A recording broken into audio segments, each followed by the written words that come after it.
हाय, hello, नमस्कार. मी नीता ह्या मोठ्या ब्लॉगमध्ये तुमचं मनापासून स्वागत करते. आजचं डेलीचं रुटीन मी तुमच्याबरोबर शेअर करणार आहे. सर्वप्रथम जे आपल्या चॅनलवर नवीन असेल तर प्लीज चॅनलला अगोदर सबस्क्राईब करा. आवडल्यास लाईक करा, शेअर करा. सकाळचं सगळ्या मुलांना शाळेत वगैरे लावल्याच्या नंतर 12 ते 1:30च्या दरम्यान मी ब्लाऊज कटिंग करायला घेतले होते. साधारणतः दिवसामध्ये 5 ब्लाऊज मी कट करून ठेवले होते. त्याच्यानंतर तो एक आहे, तो कंप्लीट करीत आणला होता जवळ-जवळ. पण संध्याकाळचे आता 7 वाजले होते. मग सगळं घर वगैरे आवरून घेतलं आणि मुलं शाळेतून येतील म्हणून स्वयंपाक करायला घेतला. कारण आज चपात्या संपलेल्या होत्या आणि चपात्या बनवायच्या होत्या मला. चपात्याची कणिक मी इथं मळून घेत आहे आणि मोजून 4च चपात्या बनवायच्या आहेत मुलांपुरते आणि आम्हाला भाकरी टाकायच्यात मला. बाजरीची भाकर बनवायची.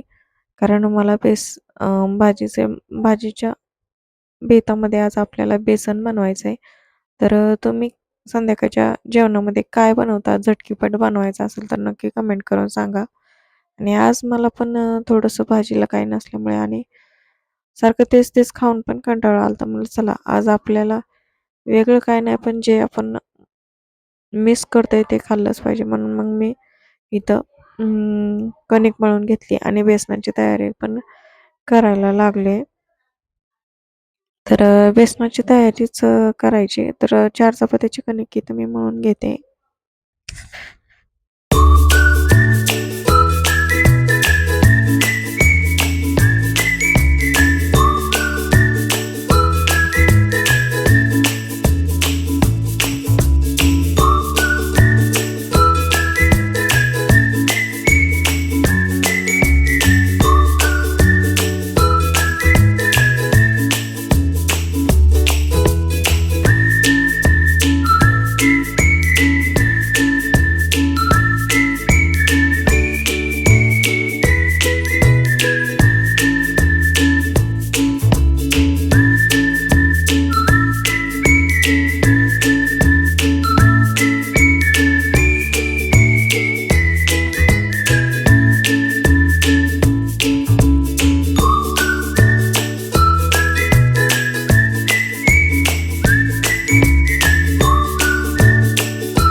इथे बेसनाची तयारी चालू आहे. कांदा, आपल्या हिरवी मिरची मिक्सरमध्ये बारीक करून घेतली मी आणि काही नाही, भाजीमध्ये थोडंसं जिरी, मोहरी आणि कढीपत्ता टाकलेला आहे आणि छान असं मी कढईमध्ये परतून घेते.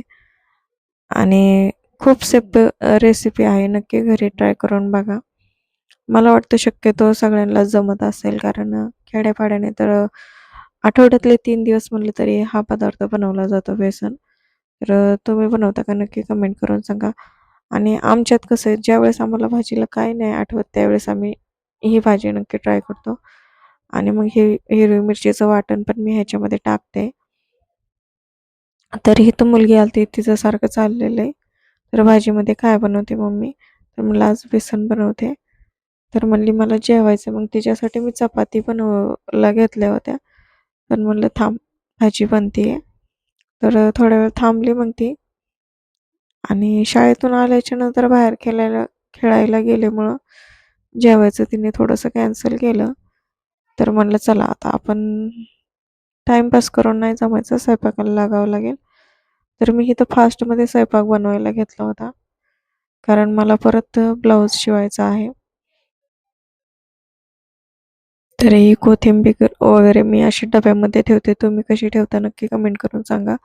आणि खूप छान राहते कोथिंबीर डब्यामध्ये ठेवल्यावर. तर तिकडं बेसन तर शिजत होतं, पण तोपर्यंत म्हणलं चला आता चपात्या करून नंतर भाकरी करायच्यात. म्हणलं आधी 4 चपात्या लाटून घेऊ. कारण आले की लगेच जेवायला मागतील गरम-गरम. आणि माझ्या मुलांना गरम-गरम चपाती खूप आवडते.